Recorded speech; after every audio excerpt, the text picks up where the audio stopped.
இல்ல அண்ணாமலை அவர்கள் கட்சியை விட்டு விலகிட்டாரு, அவர் ராஜினாமா தேசிய தலைவரால் ஏற்கப்பட்டுள்ளது என்பது முடிந்து போன விஷயம் தான். அதற்கு இந்த கூட்டத்துக்கும் அதுக்கு சம்பந்தம் இல்லை. பெருசா பாதிப்பு ஒன்றும் இருக்காது. எங்களுக்கு பாதிப்பா நாங்க நினைக்கல. தமிழ்நாட்டு அரசியலுக்கும் இதனால பெரிய பாதிப்பு இல்லை. பிஜேபியில நீங்க கட்சியை உடைச்சிட்டு போனாலோ, கட்சியில இருந்து ஏதோ மன வருத்தத்துல வெளியில போனாலோ, இங்க அல்டிமேட்டா பிஜேபி தான் ஜெயிக்குது. கட்சியினுடைய மாநில நிர்வாகிகள், மாவட்ட தலைவர்கள் அவர்களுக்கான கூட்டம். இது கட்சியில வழக்கமா சில மாதங்களுக்கு ஒரு முறை நடைபெறுகிற கூட்டம். இந்த முறை அது திருச்சியில நடந்திருக்கு.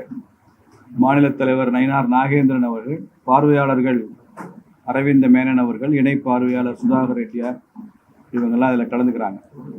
மூத்த தலைவர்கள்லாம் வழிகாட்டுறாங்க.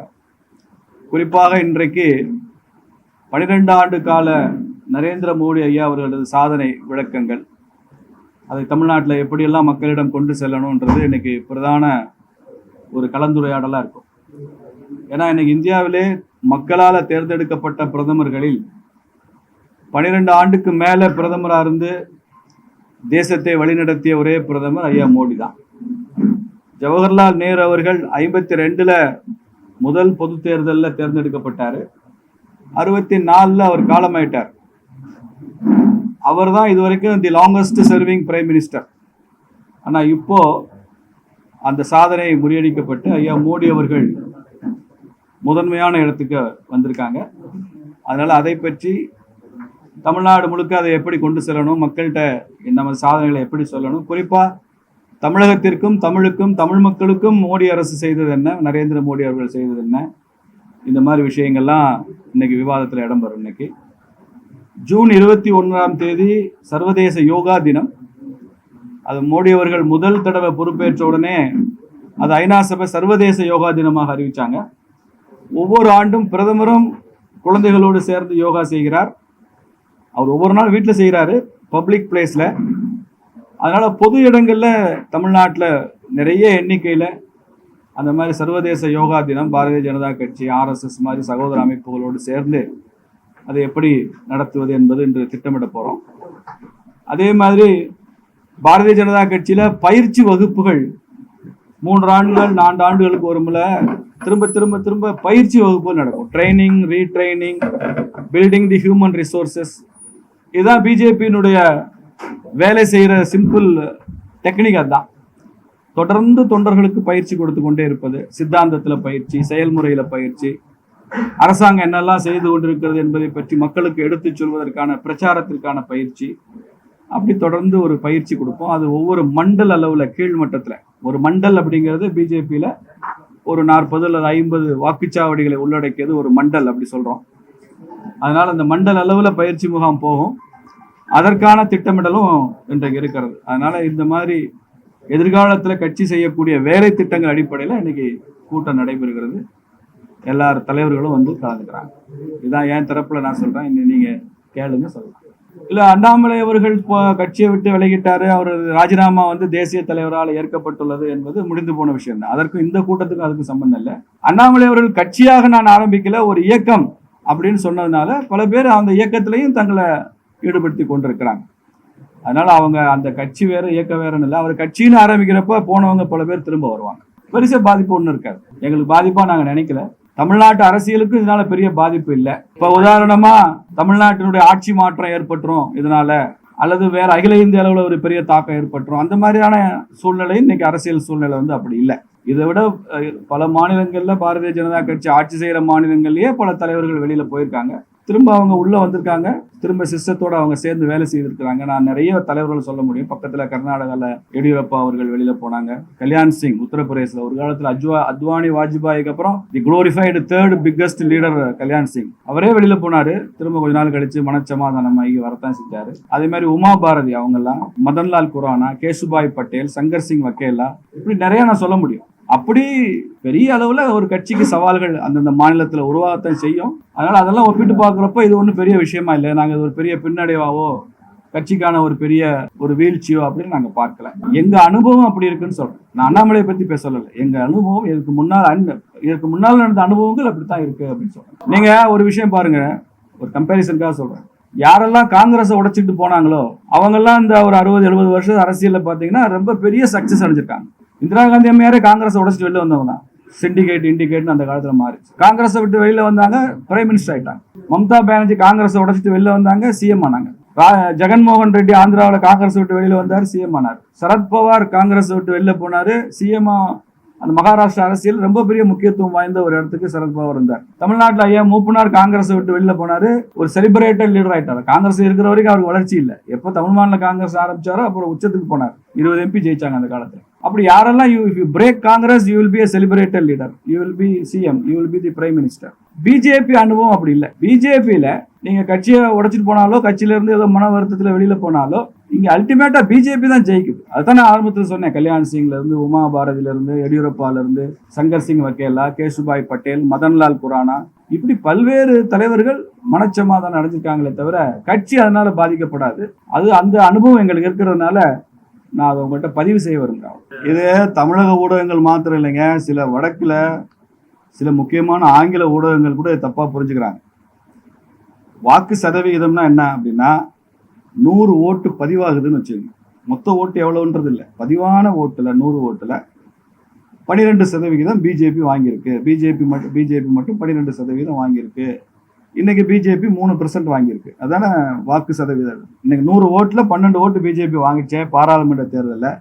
இப்போ 100 ஓட்டுல 3 ஓட்டு தானே பிஜேபி வாங்கியிருக்குங்கிறது தான் உங்க கேள்வியா நான் புரிஞ்சுக்கிறேன்.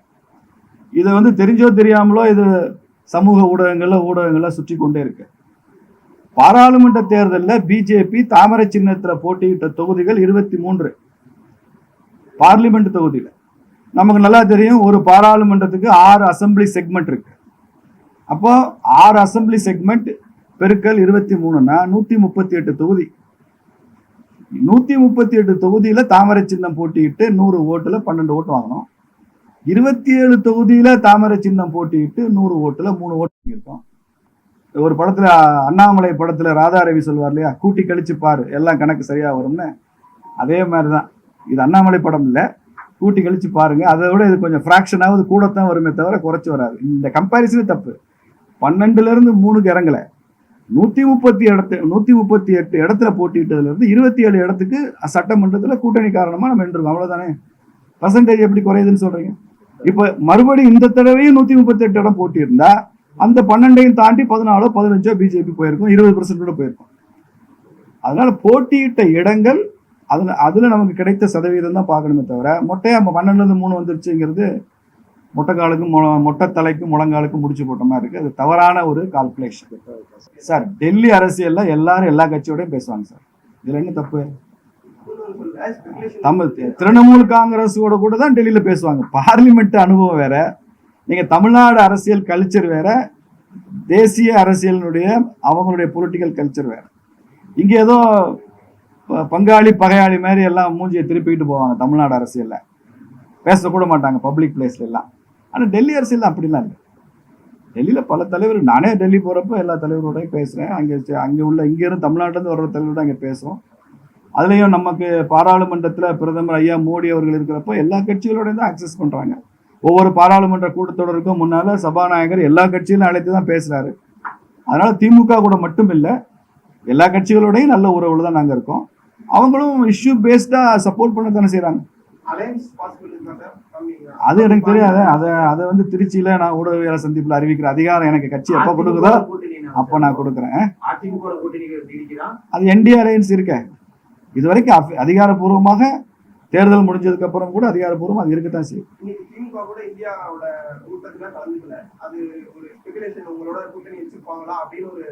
சார், காங்கிரஸ் மாதிரி ஒரு துரோகம் செஞ்ச கட்சி நடத்துற கூட்டத்துல திமுக போய் கலந்துக்கிட்டா திமுகவுடைய அடிப்படை தொண்டன் கூட திமுக ஏத்துக்க மாட்டான்ல இல்லையா? அந்த கையெழுத்து போட்ட மை ஈரம் கூட காயல, அதுக்குள்ள அந்த ஒப்பந்தத்துக்கு எதிராக செயல்படுறதுமாங்கல்ல, அது மாதிரி வெற்றி பெற்று அறிவிச்சிட்டு இருக்கிறாங்க. 5 எம்எல்ஏ காங்கிரஸ் ஜெயிச்சிருக்காங்க. தனியா தமிழ்நாட்டில் காங்கிரஸ் நின்று இருந்தா ஒரு சீட்டோட ஜெயிச்சிருக்க முடியாது. தனியா கம்யூனிஸ்ட் நின்னா ஒரு சீட்டோட ஜெயிச்சிருக்க முடியாது. விசிக்காக எல்லாத்துக்கும் டெபாசிட் போயிருக்கும். இப்படி டெபாசிட் போன கட்சி, கேண்டிடேட் கிடைக்காத கட்சி, இவையெல்லாம் ஒன்று சேர்ந்து உடனே மறுநாளே அப்படியே விஜய் கூட போய் நின்று திமுகவை டெசர்ட் பண்ணிட்டு, திமுகவுக்கு துரோகம் பண்ணிட்டு காங்கிரஸ் போய் ஆதரிக்குதுன்னு அந்த காங்கிரஸை ஏற்றுக்கொண்டவரை, அந்த கம்யூனிஸ்ட் கட்சியை ஏற்றுக்கொண்டவங்களை எப்படி திமுக ஏற்றுக்க முடியும்? திமுக தொண்டனே ஏற்றுக்க மாட்டான். நாங்கள் ஏற்றுக்கிற மாதிரி வேற விஷயம். திமுக தொண்டனே ஏற்றுக்க மாட்டான்.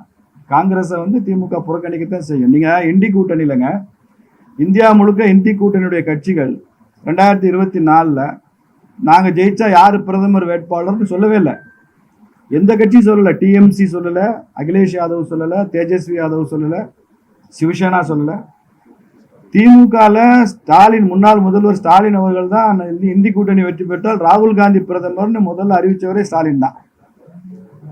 அதுக்கப்புறம் தான் ஒரு ட்ரெண்ட் செட் பண்ண இந்தி கூட்டணி முயற்சியே பண்ணாங்க. அந்த நன்றி கூட இல்லையா காங்கிரஸுக்கு? காங்கிரஸ் தொடர்ந்து மாநில கட்சிகளுக்கு துரோகம் பண்ற கட்சிங்க.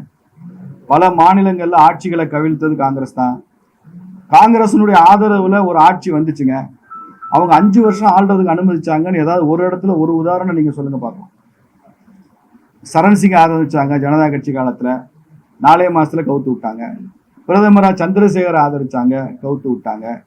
ஐக்கிய முன்னணி அரசு தேவகவுடா குஜராத் அரசாங்கத்தை ஆதரிச்சாங்க, ஜெயின் கமிஷனை காரணம் காட்டி கவிழ்த்து விட்டாங்க. பல மாநிலங்கள்ல கூட காங்கிரஸோட அனுபவம் தான்.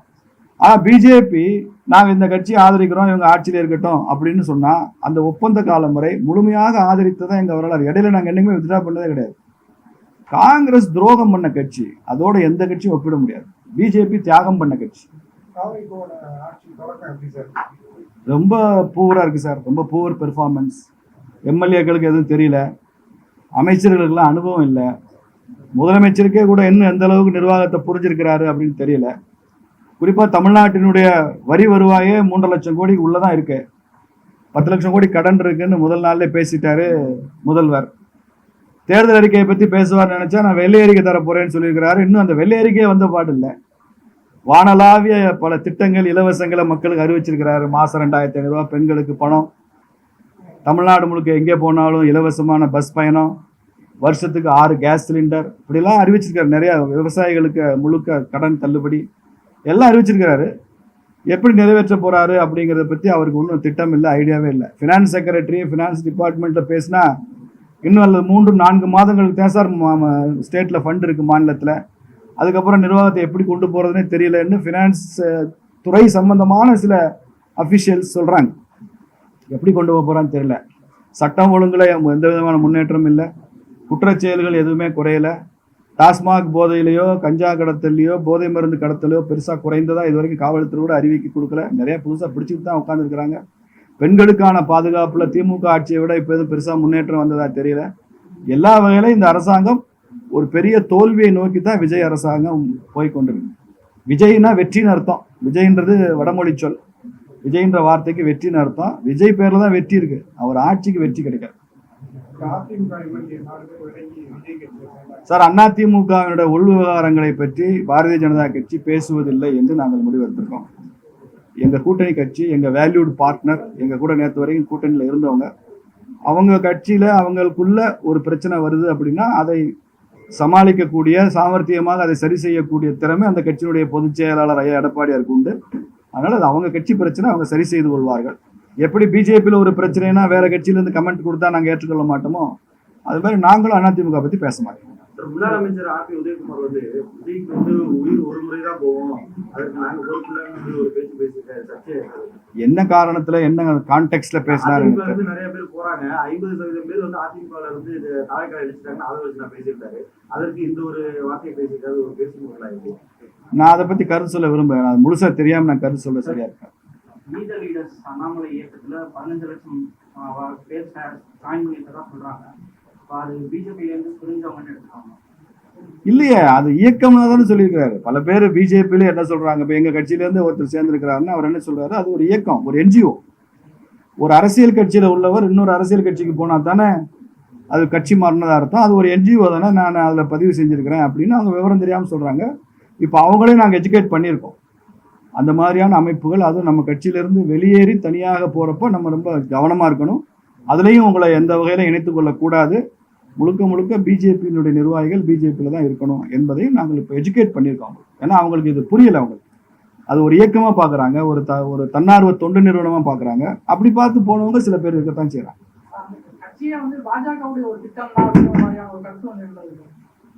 ஆமாம் சார், விஜயை ஜெயிக்க வச்சு சிஎம் ஆக்குனது அமித்ஷாவோட திட்டம் தான். இப்போ அண்ணாமலை தனியாக போய் ஒரு இயக்கம் தொடங்குறது அமித்ஷாவும் மோடியும் போட்ட திட்டம் தான். இப்போ திருச்சிக்கு இன்னைக்கு மழை வரல, அதுவே அமித்ஷா மழை வராமல் தடுத்துட்டாரு. வைகை டேம் எங்கள் ஊர் மதுரையில் வறண்டு போச்சு, அது மோடியுடைய சதி தான். என்ன சார் இது? அதே தமிழ்நாட்டில் சில அரசியல்வாதிகளுக்கு இந்த ஃபோபியான்னு இருக்குல்ல, மனநோய்க்கு பேர் ஃபோபியா. ஃபோபியானா ஒரு இர்ரேஷனல் ஃபியர். எதை பார்த்தாலும் காரணம் இல்லாமல் பயம் வந்துட்டே இருக்கும். என்ன காரணம்னா தெரியாது, அதான் ஃபோபியாம்பாங்க. அது மாதிரி இவங்களுக்குலாம் மோடி ஃபோபியான்னு ஒன்று இருக்கு. தமிழ்நாடு அரசியல்ல மோடி ஃபோபியா நிறைய பேருக்கு இருக்கு. தேவையெல்லாம் பயந்துட்டு உட்காந்துருக்கிறாங்க.